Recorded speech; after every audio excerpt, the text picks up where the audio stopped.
Greetings and welcome to the Adamis Pharmaceuticals Corp. First Quarter 2020 conference call. At this time, all participants are in a listen-only mode. A question-and-answer session will follow the formal presentation. If anyone should require operator assistance during the conference, please press star zero on your telephone keypad. Please note that this conference is being recorded. I will now turn the conference over to our host, Dr. Dennis Carlo, President and Chief Executive Officer. Thank you, sir. You may begin. Thank you. Hello and welcome to Adamis Pharmaceuticals First Quarter 2020 earnings conference call. I am Dr. Dennis Carlo, President and CEO of Adamis. Thank you for joining us today for the update, and welcome to our shareholders, analysts, and anyone taking an interest in Adamis. Joining me today is our Chief Financial Officer, Rob Hopkins, our Chief Medical Officer, Dr. Ronald Moss, and our Chief Business Officer, David Marguglio. Once again, the format for this call will consist of some remarks from management, followed by an opportunity for some questions.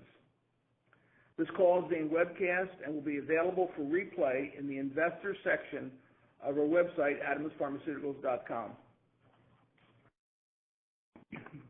In today's call, we will make certain forward-looking statements regarding our business based on current expectations and current information. Those statements speak only as of today, and except as required by law, we do not assume any duty to update in the future any forward-looking statements made today. Of course, any forward-looking statements involve risk and uncertainties, and our actual results could differ materially from those anticipated by any forward-looking statements that we make today. Additional information concerning factors that could affect our business and financial results is included in our most recent annual report on Form 10-K with the SEC and in other subsequent filings that we make with the SEC. These are available at the SEC's website. Prior to getting into my personal remarks, I would like to extend my heartfelt sympathy to everyone and anyone that has been significantly affected by the COVID-19 pandemic. We have been most fortunate that thus far none of our employees or their immediate families are suffering with or have died from COVID-19, and we hope that continues. That's not to say that Adamis has not been impacted. In March, as the audit work was being completed for our year-end financials, California was instituting a statewide lockdown, and I determined to cancel our planned quarterly call to help us focus on instituting new systems and procedures to enable the continuation of operations, all while ensuring the health and safety of our employees, and with the hope to gain greater visibility into the 2020 year. I expected that we would be able to provide more visibility into the impact of the disruption by now, but as much as the country enters into a third month of significant lockdown, it remains difficult to know the extent of its impact on the company, although we have been adversely affected. We continue to monitor the situation on the state and local level, and we are taking prudent measures to ensure the health and safety of our employees and their families. Additionally, we continue to work closely with our manufacturing, supply, and research partners to try to mitigate Adamis's business disruption. I would like now to discuss a few points from our first quarter results and highlight some successes we have had year to date. After receiving a complete response letter from the FDA for our high-dose naloxone product, Zimhigh, in November, in December we submitted responses for the deficiencies cited in the CRL to the FDA along with a meeting request. On February 12th, we met with the FDA at its headquarters in Maryland. During that meeting, we discussed our responses and obtained concurrence with the agency on the specific information required for resubmission of the NDA. The director of the division participated and during the meeting indicated our resubmission would be reviewed in a rapid and timely fashion. We've now completed the enabling work, and I am happy to report that we have resubmitted our NDA for Zimhigh on Friday of last week. I'll now move from naloxone to epinephrine, or Synjepi. In our last few quarterly investor calls, I described some of the sales initiatives Sandoz planned to implement in their ongoing marketing of Synjepi. However, some initiatives, specifically including a field-based sales force, were not implemented. We and others have always felt a sales force visiting the top prescribing allergists was the major way to drive the growth of SYMJEPI in the market. That said, during the first quarter of this year, we had discussions with Sandoz regarding alternatives for successful commercialization of SYMJEPI. On May 11th, we announced that Adamis and Sandoz had mutually agreed to return to Adamis the marketing and distribution rights for the SYMJEPI products and to provide for termination of our commercialization agreement. On the same day, we announced that we had entered into a new agreement with U.S. World Meds for commercialization and distribution rights in the U.S. for both SYMJEPI and ZIMHI. We remain confident in the value of SYMJEPI in the market, and we look forward to working with U.S. World Meds to successfully commercialize SYMJEPI and, following an approval, to commercialize ZIMHI in the United States market. Obviously, Adamis has been negatively affected by COVID-19, and it remains to be seen how quickly everyone can get back to a new normal. However, we continue to operate the business, and we are making progress on a number of overall objectives. We will continue to do our best to lessen the financial impact of COVID-19 on our business. I would like now to turn it over to our CFO, Rob Hopkins, to provide some highlights from the first quarter financials. Rob? Thank you, Dennis.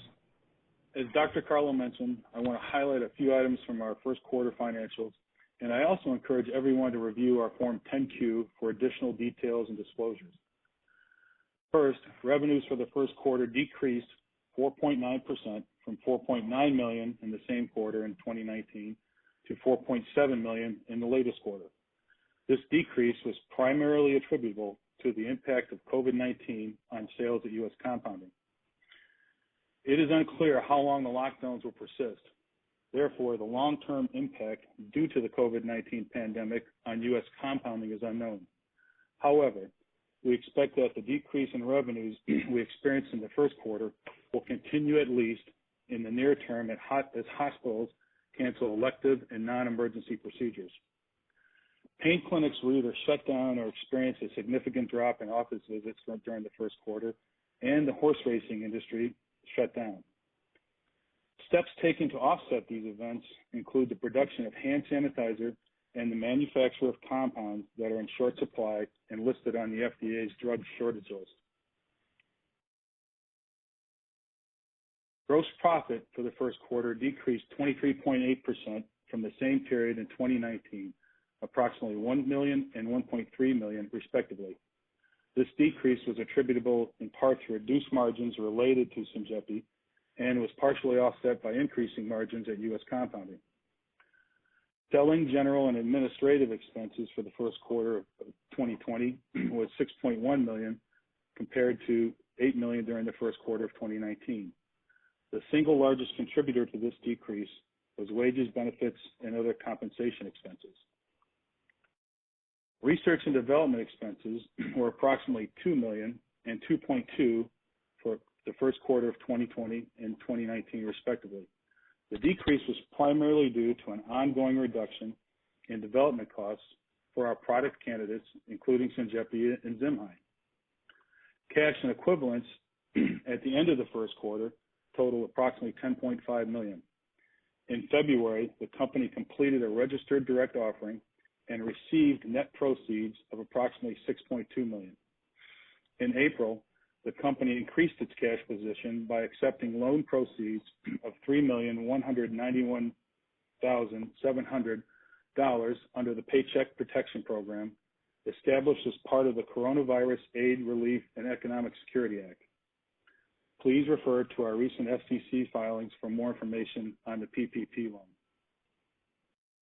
We continue to target cash expenditures, that is, cash used in operating investing, in the range of $3 to $4 million per quarter in 2020. Assuming we can meet that target and depending in part on the future impact of the COVID-19 pandemic, future revenues from the sales and products by U.S. Compounding, and developments concerning our PPP loan, we currently expect that we will have sufficient operating capital to carry the company through 2020. As I stated earlier, please see our Form 10-Q for additional details and disclosures. I will turn it over to our Chief Medical Officer, Dr. Ron Moss, for an update on our regulatory and pipeline development. Thanks, Rob. I'd like to provide an update on our high-dose naloxone injection product, Zimhigh, first, also known as APC 6000. As everyone knows, naloxone is considered the treatment for immediate administration for opiate overdoses. Accidental opiate overdoses continue to be a significant public health problem in the U.S., and deaths due to the more potent synthetic opiates continue to rise. Furthermore, there's been recent concern that opiate-related deaths may increase due to the indirect effects of COVID-19 stay in place. That's why we believe there's a public health need for a higher dose Zimhigh product candidate. As Dennis just mentioned, we met with FDA in February to discuss the manufacturing issues in the complete response letter. We believe we have obtained an understanding of the regulatory path forward from the FDA at our face-to-face meeting. As you know, our team resubmitted the NDA to the FDA this Friday, and we're hopeful for a rapid review. We will continue to work with the FDA to commercialize this much-needed product. If approved by the FDA, we believe Zimhigh could be an important part of the solution to this growing public health crisis of opiate overdoses. Finally, with respect to our dry powder inhaler platform, also known as APC 4000, we recently conducted in vitro proof of concept studies and have confirmed the suitability of APC 4000 for further clinical and commercial development. Adamis is currently considering partnering opportunities for the future development and commercialization of APC 4000 as a product candidate and for the DPI inhaler platform as a whole. At this time, I would like to turn this over to David Marguglio for an update on our partnering programs. David? Thank you, Ron. You may recall in the last several earnings calls I've indicated we were in ongoing discussions with multiple potential commercial partners for Zimhigh. However, as our discussions with Sandoz regarding Zimhigh progressed to the point that it became clear we might be looking at unwinding our commercial agreement, we approached some of the companies that were evaluating Zimhigh about commercializing both products. Multiple groups expressed interest, and this led to additional diligence and further discussions. And as Dennis suggested earlier, we reached an agreement with U.S. World Meds, and we could not be more pleased with our new commercial partnership. U.S. World Meds has a long and successful history of developing and commercializing pharmaceutical products, and from our initial discussions, it was clear that Zimhigh would be highly synergistic to U.S. World Meds' Lucemera product. Lucemera is a first-in-class and only FDA-approved drug for the treatment of opioid withdrawal symptoms after abrupt discontinuation. As our discussions progressed with U.S. World Meds, it became, in their description that they intimated of multiple successes they had in turning around products that had stalled under other organizations, it was clear that U.S. World Meds was also the right partner for Synjepi. Adamis and U.S. World Meds are currently working with Sandoz to smoothly transition commercialization and distribution to U.S. World Meds, and at the same time, U.S. World Meds is planning for the commercial launch of Zimhigh, so they're prepared to execute following an FDA approval. Finally, last year, we were pleased to announce a partnership with Emerge Health to seek regulatory clearance and eventually market Synjepi in both Australia and New Zealand. We are continuing to evaluate opportunities to market Synjepi outside the U.S., and we hope to finalize one or more of those opportunities in 2020. With that, I will turn it over for questions. Thank you. Ladies and gentlemen, at this time we will conduct our question and answer session. If you would like to ask a question, please press star 1 on your telephone keypad. A confirmation tone will indicate that your line is in the question queue. You may press star followed by the number 2 if you would like to remove your question from the queue. For participants using speaker equipment, it may be necessary to pick up your handset before pressing the star keys. Once again, to ask a question, press star 1 on your telephone keypad. Our first question comes from Elliot Wilbur with Raymond James. Please state your question. Thanks. Good afternoon. Congratulations on the U.S.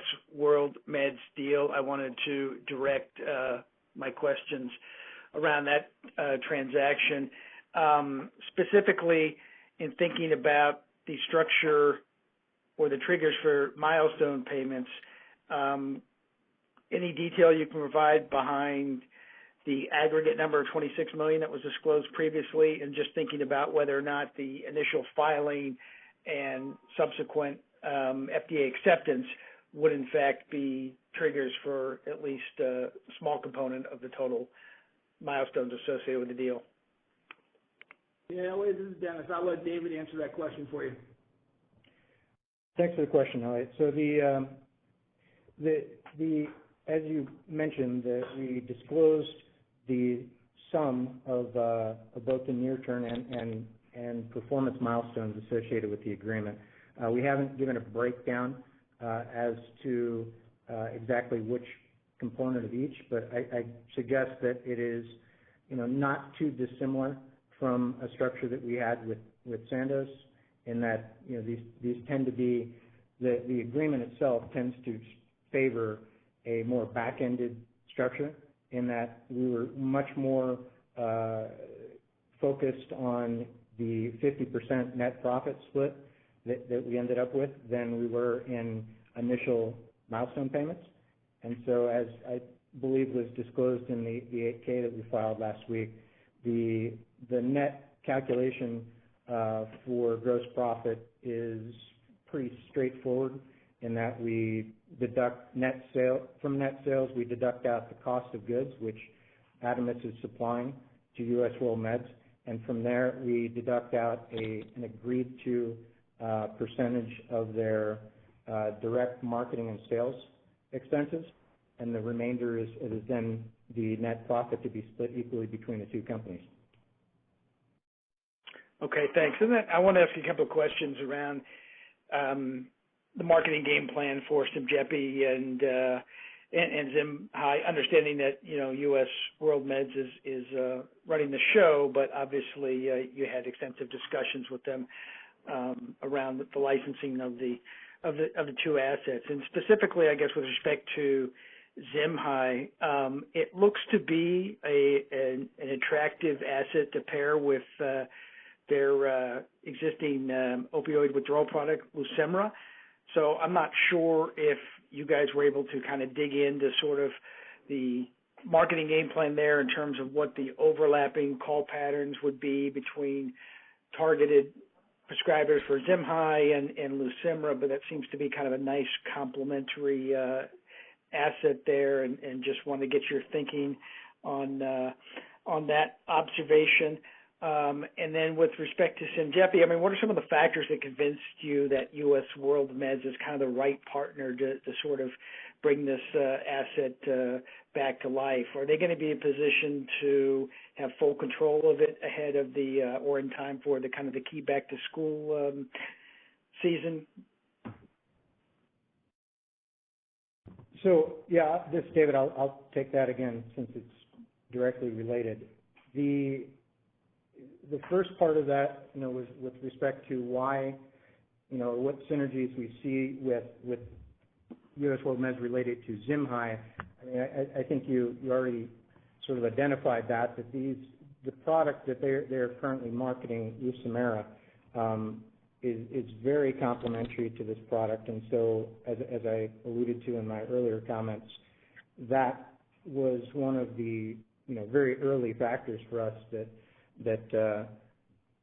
suggested that U.S. World Meds would be a great fit for ZIMHI.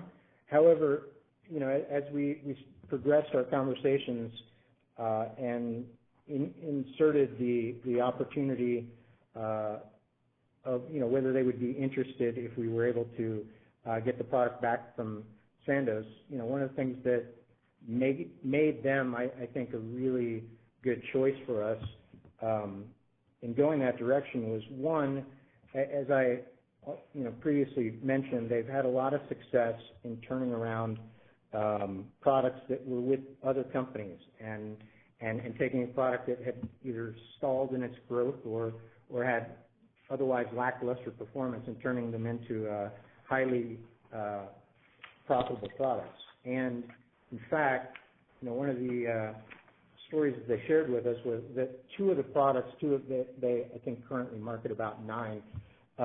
Two of the products that they had acquired from a company, and the track record on those two previous products had been 5 other failed attempts, which included the likes of Elan, Mylan, and others.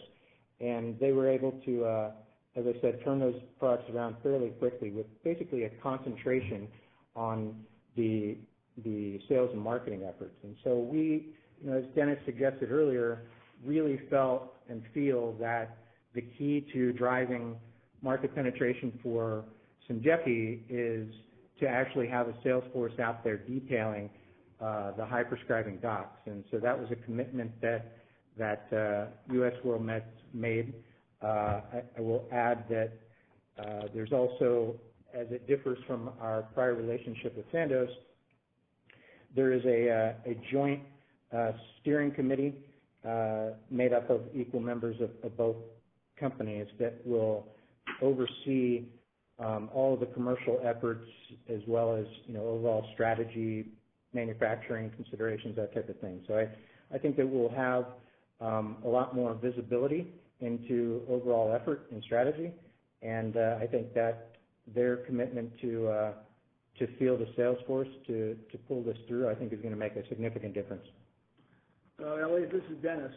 What convinced me when we discussed this whole thing with them is, as David said, the dedicated sales force. Because I and many others believe that this is the key to success for SYMJEPI.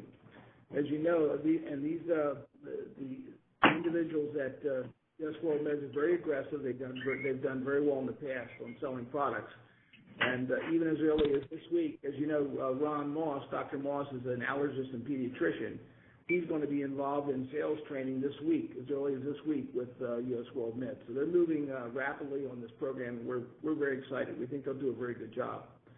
And to get back to one of the questions you asked on David about the $26 million in the milestones, if we get early approval on ZIMHI, there could be a significant amount of money coming very early to Adamis out of that $26 million. Okay, and sorry, Dennis, just to clarify, so when you say you get early approval, does that mean, is it earmarked to a specific date, or would it just be earlier than the expected statutory review time, which I think most of us are assuming is probably going to be 6 months? No specific date, no. Okay, and just to confirm, David, will the transition from Sandoz to U.S. WorldMeds take place in time such that they'll be fully in the field promoting the product in advance of the back-to-school season? That is certainly the target, yes. And that's why Ron is being involved in training this week with the SYMJEPI reps at U.S. WorldMeds. Got it. Okay, thank you. Thank you. Our next question comes from Jason McCarthy with Maxim. Please state your question. Hi, guys. Just want to pick up on that last point. Can you help us understand a little bit better about U.S. WorldMeds' potential or ability to penetrate the retail market, the single prescriber market, versus maybe the shortcomings that your prior partner had, where the focus seemed to be more institutional, and how that can play out in the upcoming school year, and what is the timing of that? Because the school year, obviously by the calendar, it can come up pretty quick from here. Will that transition take place where it becomes meaningful for Adamis in this coming school year, if we even have one, So, yeah, I mean, that your last point there was going to be my first, in that, it's obviously sort of up in the air how things play out with respect to the school year, but I can tell you that as you know, historically the higher purchase months are during the summer leading into the school year. I don't expect that there's going to be a significant deviation from that this year, because regardless of how things settle out with schools, there's still products that are expiring that need to be replaced. And to your earlier question, which was how do we see their efforts, U.S. WorldMed's efforts, differing from Sandoz with respect to retail? Well, I think that what Sandoz did very well was laying out the case for institutional customers for why our product should be considered. I think that, as we've mentioned a few times, that in order to really penetrate the retail, it's not as simple as just letting the public know that the product is out there. It really takes an effort to pull it through on the physician side. So, I mean, in my opinion, that was completely not overlooked, but it just was not being actively pursued under Sandoz. So I think that as they ramp their effort, and as you know, even though this is a transition and not a relaunch, as a new company is sort of ramping their commercial efforts, it takes some period for them to get up to speed and establish those call patterns. But I think that starting with a basis of 0 on those call patterns, that we should see some early successes, we would hope, that will manifest itself in sales going into this high demand season. Jason, we've had meetings with key opinion leaders in this area, and they've all said, all the allergists have said that we need to get out there and talk to the high prescribing allergists to tell them about Synjepi, what the major advantages are over the auto-injector. So that's exactly what U.S. WorldMeds is going to be doing. They're going to have people knocking on the doors of the key allergists.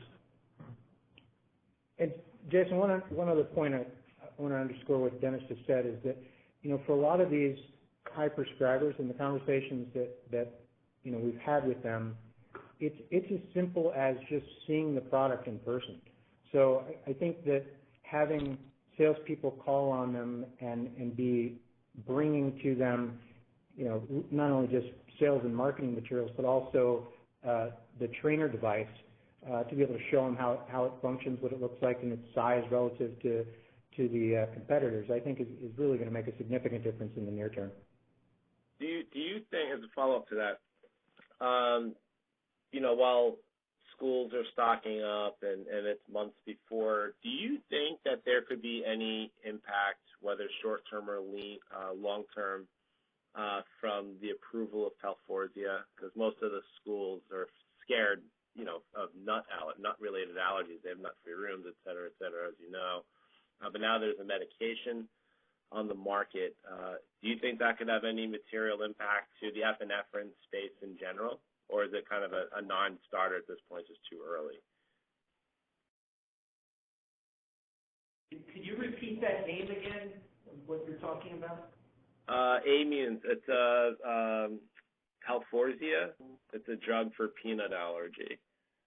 That was approved. It was approved at the end of January. Yeah. And actually, yes, that drug has been approved. That's the AI immune drug, and that actually requires that each patient undergoing immunotherapy have available epinephrine devices.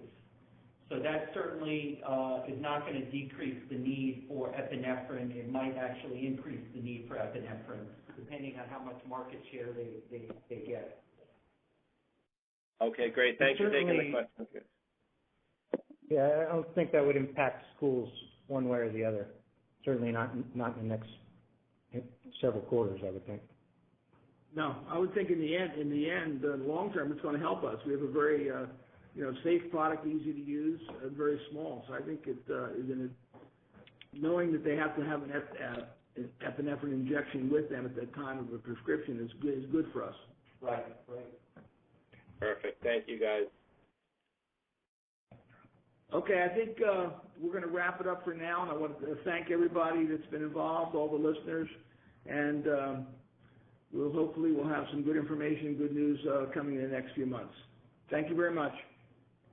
Thank you. This concludes today's conference. All parties may disconnect. Have a great day.